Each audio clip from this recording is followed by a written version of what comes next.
ये देखिए यहाँ एक छेदा किया गया जानो यहाँ लॉक किया जा सके, ये देखिए इस प्रकार से।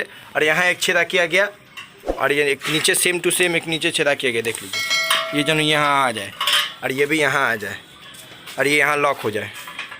ये देखिए ये ताला सिस्टम होगा, देख सकते हैं आप।